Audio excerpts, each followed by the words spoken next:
रामा राम हरे हरे, हरे रामा रामा राम हरे हरे, हरे कृष्ण कृष्णा कृष्णा कृष्ण हरे हरे, हरे कृष्णा कृष्णा कृष्ण हरे हरे, गोविंद हरे माधव गोपाल हरे माधव, गोपाल हरे माधव गोविंद हरे माधव,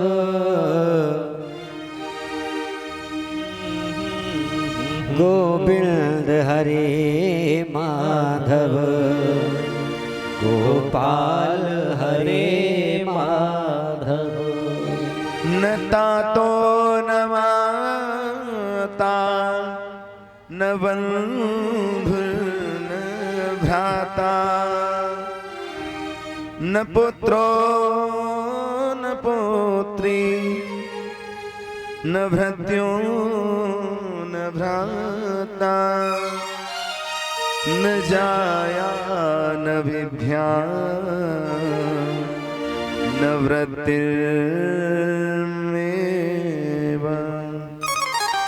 गतिस्त्वं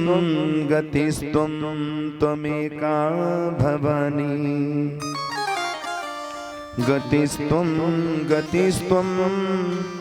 त्वमेका भवानी, भवावध पारे महदुख भीरुह, पपात प्रकामी प्रलोभी प्रमत्ता,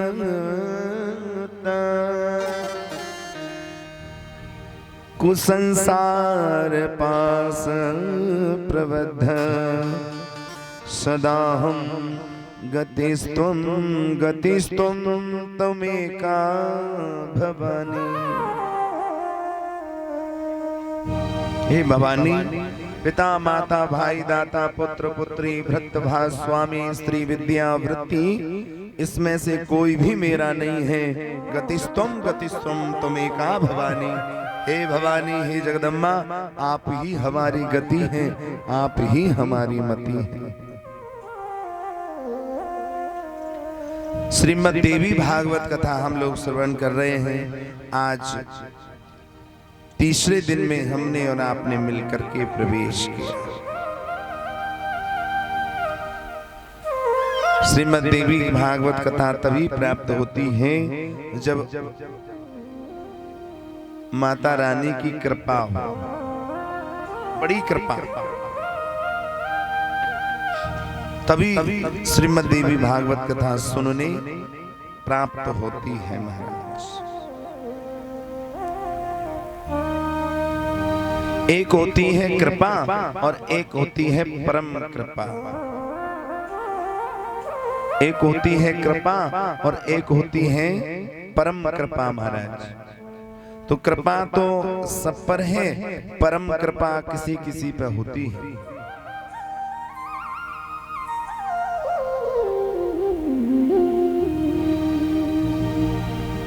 कृपा तो सब पर है, परम कृपा किसी किसी पर होती है महाराज। चोर पर भी मैया कृपा करती है, चोरी करने जाता है चोर भी सक्सेस हो जाता है, चोरी करने में पकड़ा नहीं जाता। इसका मतलब कृपा तो उस पर भी है? चोरों को तो सांप भी नहीं काटते रहते हैं, तो कृपा तो उन पर भी है। लेकिन कृपा सब पर है, लेकिन परम कृपा तो हम पर और आप पर है कि रात में अपनी नींद त्याग करके माँ भवानी की कथा में लगे हैं महाराज। कृपा तो हम में और आप पर, कृपा तो हम पर और आप पर है, कृपा उन पर है जो कथा ये करा रहे हैं। तो महाराज कृपा किसी किसी को प्राप्त होती है माँ भवानी की। ये कथा जो है देवी भागवत कथा सभी को पार लगाती है। आपको पहले दिन बताया देवी भागवत जीवित व्यक्ति को भी उतारती है और मरे हुए व्यक्ति को भी उतारती है। जो हमारे घर में पितृ बन जाते हैं, प्रेत बन जाते हैं, जो देवी भागवत का एकमात्र आश्रय ले लेते हैं ना, उन्हें महाराज उनके घर से पितृदोष खत्म हो जाता है। माँ भवानी की कथा ही सारे दोषों का निवारण करने के लिए प्रकट हुई, सारे दोषों को निवारण करने के लिए प्रकट हुई है महाराज। कहने का भाव है महाराज, जब तक कृपा नहीं होती तब तक कथा नहीं मिलती, और जब तक कथा नहीं मिलती तब तक भगवान को जानने की, पहचानने की इच्छा प्रकट नहीं समझ में आता।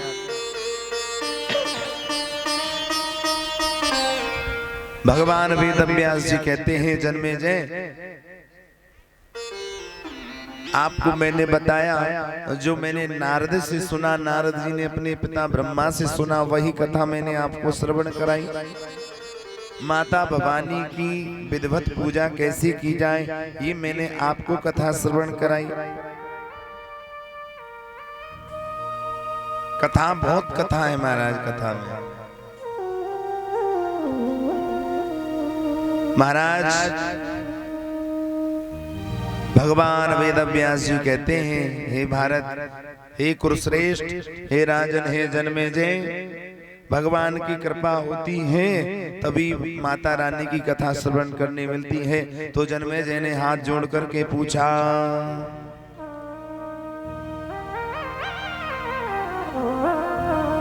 नवरात्रे तु संप्राप्ते किं कर्तव्यं दुदोत्तचम् विधानं विद्वद ब्रूते शरत्काले विशेषतः किं फलं खलु कस्तत्र विद कार्यो महामते एतद्वस्तरो ब्रूय कृपया दुज सत्तमम्।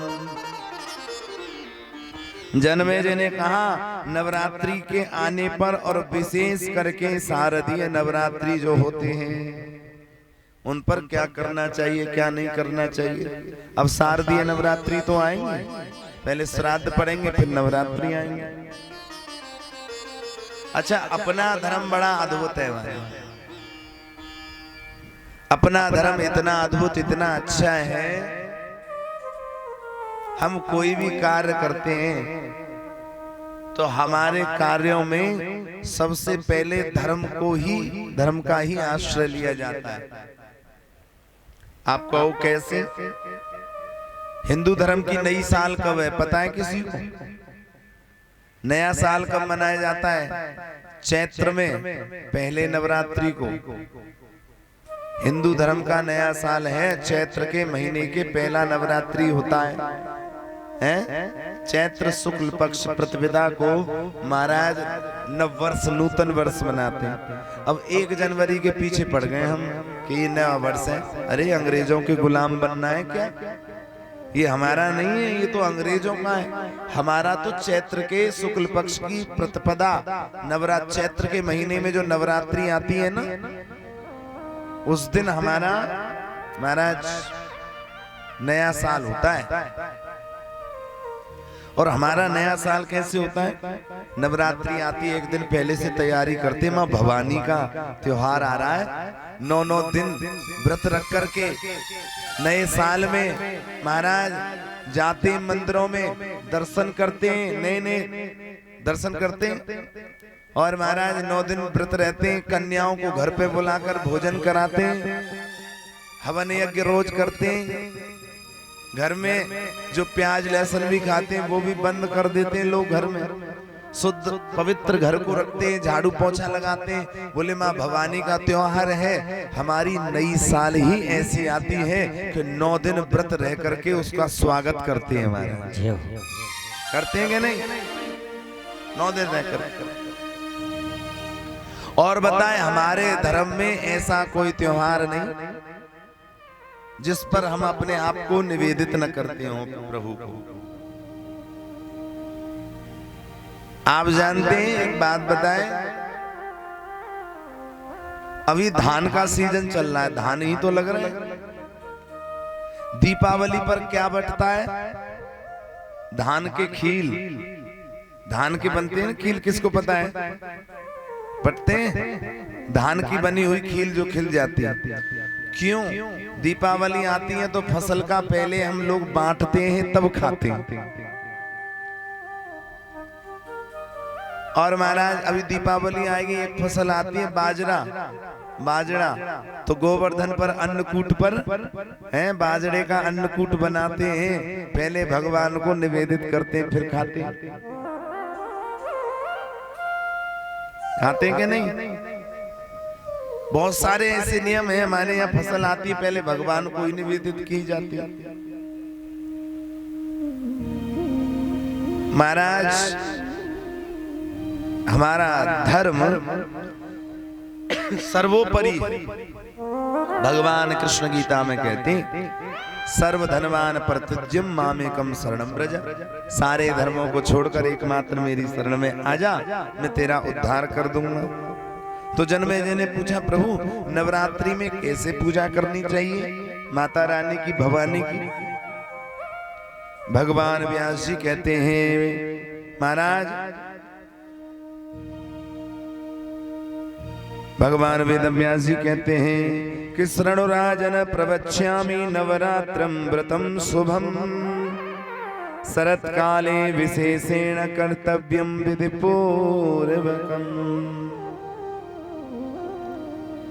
वसन्ते च प्रकृत्यव्यं तथैव प्रेमपूर्वकम् द्वाव्रतयम दृष्टाख्यो नूतन सर्वजने सुबे। मैं आपको बताता हूं नवरात्रि के व्रत में क्या करना चाहिए। अच्छा, यहाँ नवरात्रि कौन कौन व्रत रहता है? हाथ उठाना। नवरात्रि पूरे? अच्छा, हम भी रहते हैं। चैत्र के कुआर के दोनों रहे में।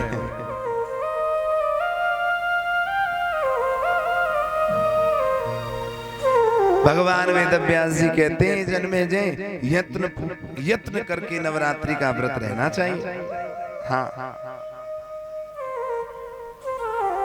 अब शारदीय नवरात्रि आ रहे तो अमावस्या के दिन ही बहुत सारी वस्तुओं को इकट्ठा कर लेना चाहिए।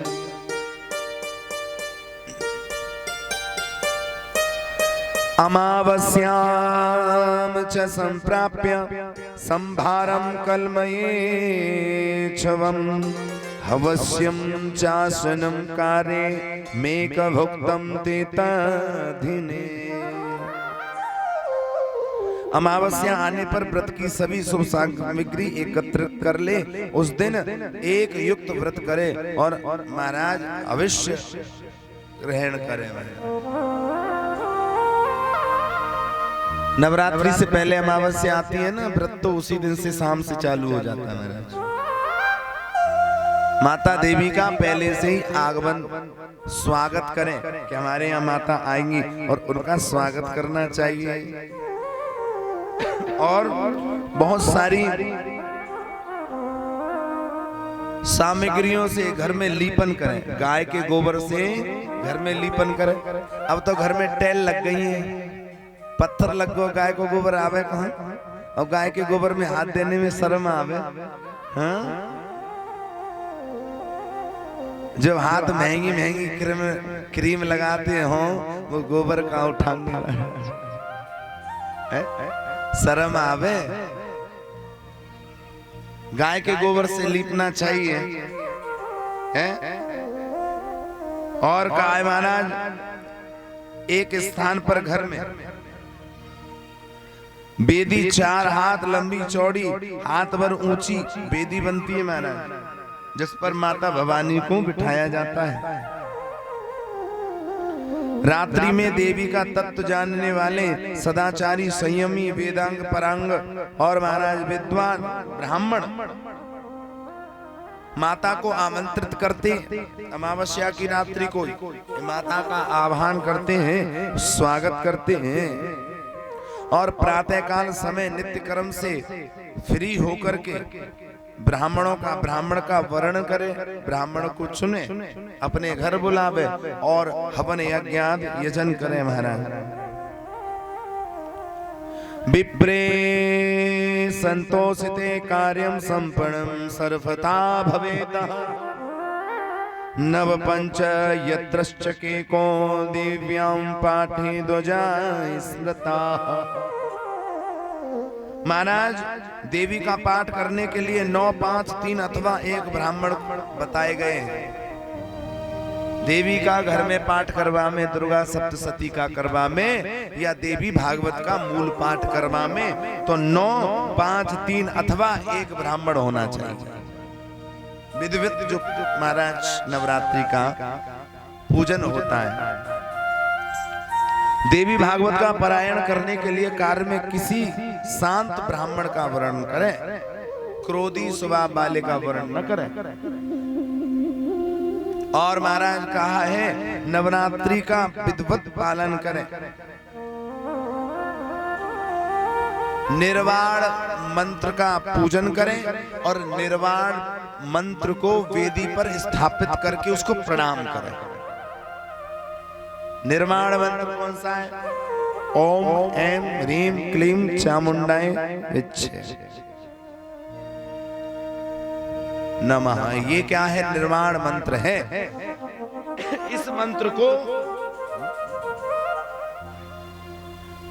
महाराज, इस मंत्र को वेदी पर स्थापित करके इसको प्रणाम करने से ही माता भवानी अपना परम पद प्राप्त करा देती है।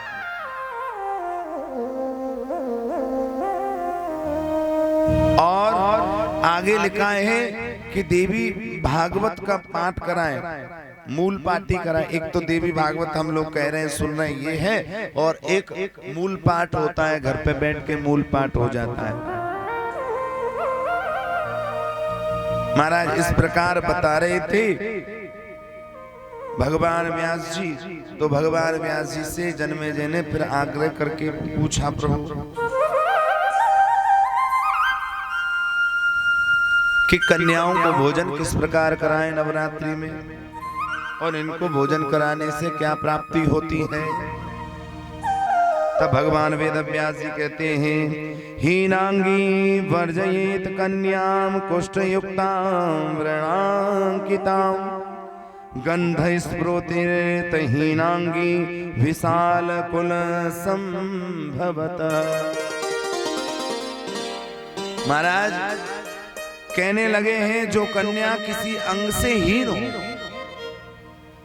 जो कन्या किसी भी अंग से हीन हो अथवा कोढ़ अथवा घाव हो और जिसके शरीर के अंगों से दुर्गंध आती हो और जो विशाल ऊंचे कुल में जन्मी हो, ऐसी कन्या का परित्याग कर देना चाहिए। ये हम नहीं कह रहे, देवी भागवत लिखी कह रहे हैं। नवरात्रि के दिन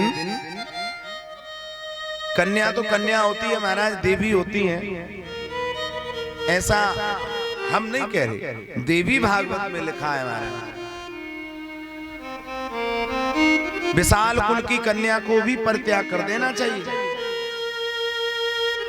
और सुंदर वर्ण वाली किसी गरीब की कन्या हो उसको भी भोजन कराने से महान पुण्य मिलता है। और कहा जन्म से अंधी हो महाराज और कुरूप हो, रोगी हो, ऐसी कन्या का परित्याग कर देना चाहिए नवरात्रि में। देवी भागवत में जो लिखा है हम वो बता रहे हैं, लेकिन हमारा मानना यह भी है कि सब में परमात्मा है। लेकिन ये चीजों का परित्याग क्यों बताया, इसका क्या कारण है कि कोई भी विधिवत महाराज, कोई भी विधिवत कार्य हो उसमें विधिवत ही सब कार्य संपूर्ण हो। यहाँ तक कि वक्ता को भी बताया है, अगर वक्ता विकलांग न हो, नेत्रहीन न हो महाराज, और से बहुत से गुण बताए, महाराज अंग से हीन ना हो, वक्ता भी, वक्ता कोड़ से युक्त ना हो, वही वक्ता है। लेकिन किंतु यहां एक बात आती है, जो सर्वव्यापी है, सर्वज्ञानी है, समर्थ को नहीं दोष गुसाई, जिस पर भगवान की विशेष कृपा है, या यूं कहें जिसको भगवान ने अपने आप को सौंप दिया है, तो वो चाहे कैसा भी हो तब भी वो सर्वश्रेष्ठ है। वो चाहे कैसा भी हो तब भी सर्वश्रेष्ठ है, जिसको अपने आप ने भगवान को सौंप दिया है। महाराज इस प्रकार बता रहे महाराज,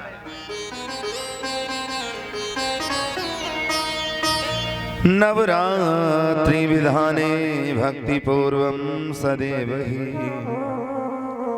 असक्तो नियतम पूजाम कर्तुम चैव नवरात्र के अष्टाम च विशेषेण कर्तव्यम पूजनम सदा। यदि कोई व्यक्ति नवरात्रि पर्यंत प्रतिदिन पूजा करने में असमर्थ है, जो नवरात्रि का प्रतिदिन पूजा नहीं कर पाता है, तो अष्टमी तिथि को विशेष रूप से पूजन करना चाहिए। अष्टमी तिथि को विशेष रूप से पूजन करना चाहिए।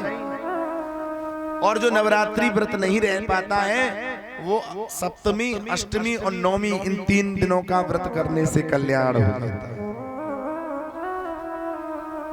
3 दिनों का व्रत करने से कल्याण हो जाता है महाराज। और 3 रात्रियों को मां जगदम्बा की पूजा की जाए तो महाराज भगवान मां भगवती अपना परम पद प्राप्त करा देती है। इस प्रकार समझा रहे हैं जन्मेजय महाराज। देवी भागवत एक तरह से कठिन भी है और सरल भी है, समझा जाए। देवी भागवत का मतलब है केवल देवी भागवत में देवी माता भवानी के प्राप्त करने के उपाय,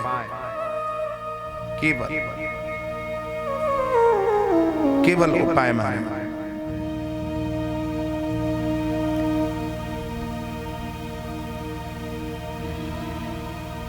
मां भगवती की यदि कृपा हो जाए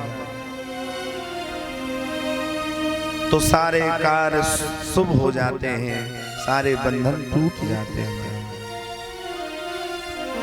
अपने हिंदू धर्म में यदि मां भगवती का पूजन नहीं किया तो क्या किया महाराज? नवरात्रि आने पर विशेषकर ध्यान रखें, घर में प्याज लहसुन वर्जित कर देनी चाहिए। पहले तो खाना ही नहीं चाहिए। कंठी धारण करने वाले को तो विशेष रूप से वर्जित है शिव महापुराण में। जो रुद्राक्ष और तुलसी धारण करता है उसको प्याज लहसुन का त्याज्य करना चाहिए। यदि बहुत से लोगों को आदि हो गए, वैसे तो आदि क्या आदि होना महाराज, ऐसे बनो जो हम हर चीज को छोड़ सके। आदि नहीं बनना चाहिए। अब लोग आदि बन गए महाराज, हमें तो रोज चाय की आदत है, सवेरे चाहिए है? आदि हो गए महाराज। बहुत से लोग कहे महाराज तुम्हारा भोजन बने कैसे, हमें तो बिना प्याज लहसुन के अच्छा ही ना लगा। शिव महापुराण में लिखा है महाराज, तुलसी और रुद्राक्ष धारण करने वाले को, और विशेष रूप से ध्यान देना, नवरात्रि के दिन तो घर में प्याज आनी ही नहीं चाहिए, प्याज लहसुन। जन्माष्टमी के दिन, शिवरात्रि के दिन, रामनवमी के दिन और नवरात्रियों के दिन महाराज प्याज लहसुन नहीं नजदीक आनी चाहिए। दीपावली के दिन जो त्योहार है कम से कम उनको तो बख्शो है। हम तमोगुणी भोजन थोड़ी ना, ये तमोगुणी भोजन है प्याज और लहसुन, इसलिए विशेषकर त्याग करना चाहिए। और विशेषकर महाराज एक और बात बताएं, एक बात और है महाराज, वैसे तो हम व्रत रहते पर मुंह में गुटखा बहुत भरो रहे हैं, बोले हम व्रत हैं,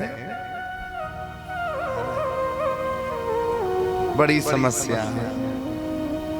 ये गुटखा व्रत में चल जाता, हमने तो किसी पुराण में पढ़ा ही नहीं है। बोलो राधे राधे, जय हो। जोर से बोलो राधे राधे। बोले गुटखा तो चल जावे।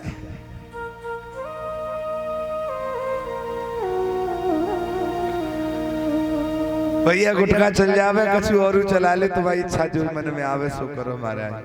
पर ध्यान देना, जो हमारे धर्म में मनमाना आचरण करते हैं वो नष्ट हो जाते हैं।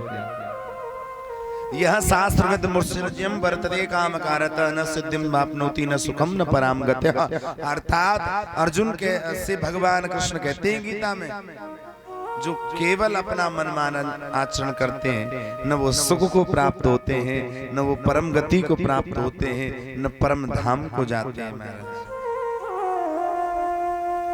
इसलिए महाराज इस प्रकार अपने मन में रखना चाहिए, भगवती के नाम रूपी खजाने को इकट्ठा करना चाहिए महाराज। देखो भगवान कोई हो, जब माँ जगदम्बा हो, दुर्गे मैया हो, राम हो, कृष्ण हो, एक के पीछे पड़ जाओ, एक है छोड़ के दूसरे के पीछे भागो, दूसरे छोड़ के तीसरे के पीछे भागो, फिर तो नैया डूबनी है। एक कथा मैं आपको बताएं महाराज। एक व्यक्ति बहुत बड़ा भक्त था, लेकिन एक जगह टिकता नहीं था। एक दिन जल में डूबने लगा तो उसने शंकर भगवान को पुकारा, प्रभु मेरी रक्षा करो। शंकर भगवान ने सोची चलो जाके रक्षा कर दे। शंकर भगवान थोड़े तैयार हुए चलने